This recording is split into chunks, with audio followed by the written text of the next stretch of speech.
Good morning বন্ধুরা, কেমন আছেন সবাই? রিয়ার ব্লগে সবাইকে স্বাগত জানাই। আমি সকালে উঠে ঘুম থেকে উঠে স্নান করে নিয়েছি। এখন আমি ছাদে এসেছি তুলসী পাতা তোলার জন্য। ঠাকুরকে যে ভোগটা দিয়েছি তুলসী পাতা তো দিতে হবে, তার জন্যই আমি এসেছি। আর এখান থেকে তুলসী পাতা নিয়ে যে পূজা করব, তারপরে নাস্তা খাবো। এই দেখুন কত তুলসী গাছ আছে এখানে। আমাদের এইটা মঞ্চ, এই যে এইটা, তারপরে এগুলো আমরা এক্সট্রা তুলসী গাছ লাগিয়ে রেখেছি, কারণ ভোগের জন্য তো অনেক দরকার হয়। ওই জন্য তুলসী পাতা তুলবো, তারপরে যে ঠাকুরকে ভোগ দেবো। ঠাকুরকে স্নান করানো হয়ে গেছে, স্নান করে রেডি করে দিয়ে বসিয়ে দিয়ে এসেছি।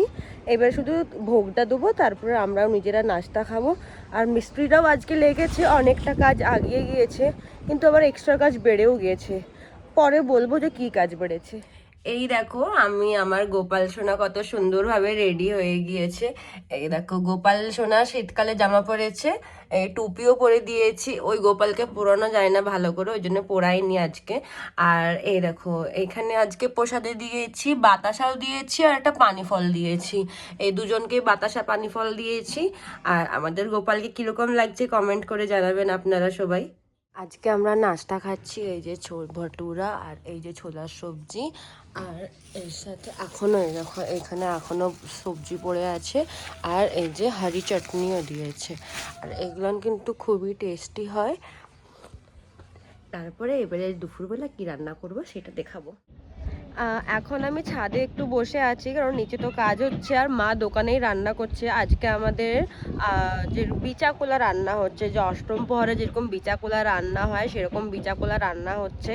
আর আজকে প্রচুর কিন্তু বাতাস দিচ্ছে, বাতাস দেওয়ার জন্য সব কিছু জামা কাপড় শুধু পড়ে যাচ্ছে। তো একটু রোদের জন্য এসেছিলাম, কারণ ঠান্ডাটাও অনেকই আছে, তো ঠান্ডার জন্য বসে আছি আমি ছাদে। তারপর জামা কাপড়গুলো গুড়িয়ে নিচে চলে যাব। তারপর আমি আপনাদের দিকে দেখাবো যে মিস্ত্রিরা কতটা কাজ আমাদের আগিয়েছে, কতটা টাইলস লেগেছে। এইখানে দেখো মামা এখানে যে বিচাকোলা রান্না হচ্ছে সেইটা এখানে মাখাচ্ছে, সিদ্ধ হয়ে গেছে। আর এইদিকে একটা মশলা হচ্ছে, আমার পছন্দ নয়, আমি তো খাই না, কিন্তু আপনাদের যদি অষ্টম প্রহরের মতন বিচাকোলা পছন্দ হয় তো আপনারা বলবেন যে কিরকম লাগে। এই দেখো এখানে আমাদের টাইল এই এতটাই লেগেছে, আর উপরের গ্রিলটা যে লাগিয়েছিলাম ওর সাইডে একটা গ্রিল লাগবে। আর এই যে উপরের ওই পোর্শনটা দেখতে পাচ্ছ, ওইখানটা প্লাস্টার হচ্ছে, ওই জন্য ওখানটাতে টাইল লাগেনি, এখনো একদিন লাগবে পুরোটা কমপ্লিট হতে। কেমন লাগছে গাইজ এই পুরো টাইলসটা যে লাগিয়েছি, আপনারাও কমেন্টে জানাবেন। আর ভালো লাগলে ভিডিওটা লাইক করে দিবেন। এখানে যে আমাদের শল বিক্রি করতে আসে, আমরা এখানে শল নিচ্ছি, এরা কাশ্মীর থেকে আসে, কাশ্মীর এরা নেপাল থেকে সব বিক্রি করতে আসে। আর এই যে মা এখানে একটা শল দেখছে, এই শলটা ভালো লাগছে। এই যে আর একটা শল দেখাবে, এই দেখুন, কারণ এইখানে তো শীতকালে ঠান্ডাটাও খুব বেশিই পড়ে, ওই জন্যে এই দেখুন শলটা কত সুন্দর লাগছে। আমার বোন স্কুল থেকে চলে এসেছে, আর আসার সময় আমার জন্য এই যে কিন্ডার জয়ের ভিতরে যে থাকে না ক্রিস্পি ক্রিস্পি, সেইটা আমার জন্য কিনে এনেছে, কারণ আমাকেও কিন্ডার জয় খেতে ভালো লাগে আর ওরও কিন্ডার জয় খুবই পছন্দ করে।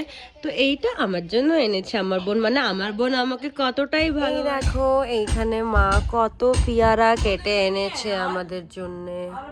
তারপরে এখানে দেখো পাপা এনেছে আজকে বিকেলে গোপালের জন্য আর আমাদের সকলের জন্য রসমালাই, কারণ আমাদের দিকেও রসমালাই খুবই টেস্টি লাগে। আর আমাদের গোপাল সোনার তো ফেভারেট রসমালাই, ওই জন্য সকলের জন্যই এনেছে এখানে রসমালাই।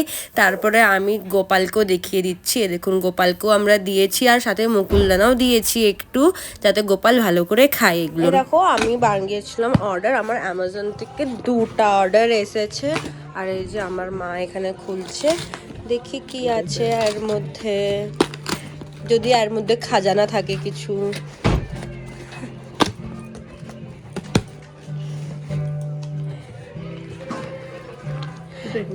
একটা শ্যাম্পুর সাথে এই শ্যাম্পুটা ফ্রি আছে, তাহলে শ্যাম্পুটা সেই ডাব্বাটাতে আছে। और कुछ नहीं है इसमें, यही है, बंद करके रख दो।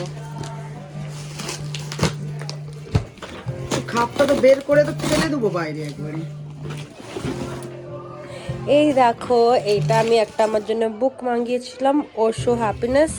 আর এটা আমাদের শ্যাম্পু অর্ডার করেছিলাম, এই যে ট্রেসমির। আর এই শ্যাম্পুটার সঙ্গে এই লরিয়ালের এই ছোট শ্যাম্পুটা ফ্রি পেয়েছি। এখন আমি নিচে এসেছি কফি বানানোর জন্য। আর আমি আপনাদের দিকে দেখাচ্ছি আমার ঘরটা কতটাই নোংরা হয়ে আছে।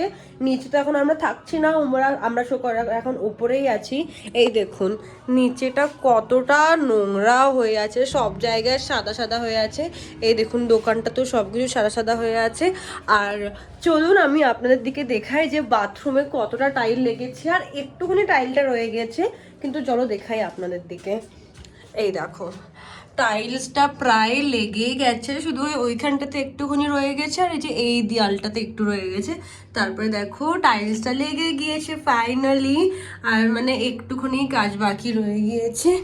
আর এই যে আমি জন্য কফি বানিয়ে নিয়েছি। আমি স্টিলের গ্লাসে নিয়ে যাচ্ছি, কারণ স্টিলের গ্লাসে তো গরম থাকবে জিনিসটা, পাপা স্টিলের গ্লাসটাই প্রেফার করে, তো তার জন্য আমি স্টিলের গ্লাসের জন্য নিয়ে যাচ্ছি। আর সে একটু পছন্দ করে একটু কফিটা লাইট, মানে বেশি স্ট্রং কফিটা পছন্দ করে না।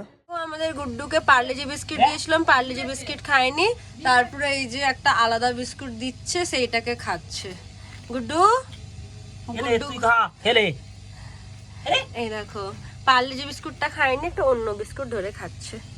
এই দেখো আমরা বার্গার মাঙ্গিয়েছিলাম, আমার বোন বার্গার খাচ্ছে।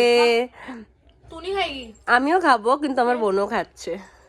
এই স্যুপে কত চিকেন আর কত মাংস, আর চিকেন মাংস আর ডিমটা আছে দেখো। আর সত্যি স্যুপটা কিন্তু খুবই টেস্টি হয়। মামা ঘরে এসেছি, মামা মামি নিমন্ত্রণ করছিল, আর এখানে আমাদের জন্য তারা চিকেন পকোড়া বানিয়েছে। আর এটা আমি সব খেয়ে নেবো, ঠিক আছে কুহু? হ্যাঁ আমি সব খেয়ে নেবো। তারপরে মামা আমাদের দিকে কষা কষা মাংস আর নিজের হাতে ছেঁড়া পরোটা বানিয়ে দিয়েছে, কারণ আমার খুব পছন্দ। আমার বোন ঘুমিয়ে পড়েছে খাওয়ার আগে। আজকের ব্লগটা এইখানে শেষ। আমার ভিডিওটা ভালো লাগলে লাইক করে দিবেন, শেয়ার করে দিবেন, সাবস্ক্রাইব করে দিবেন। ধন্যবাদ।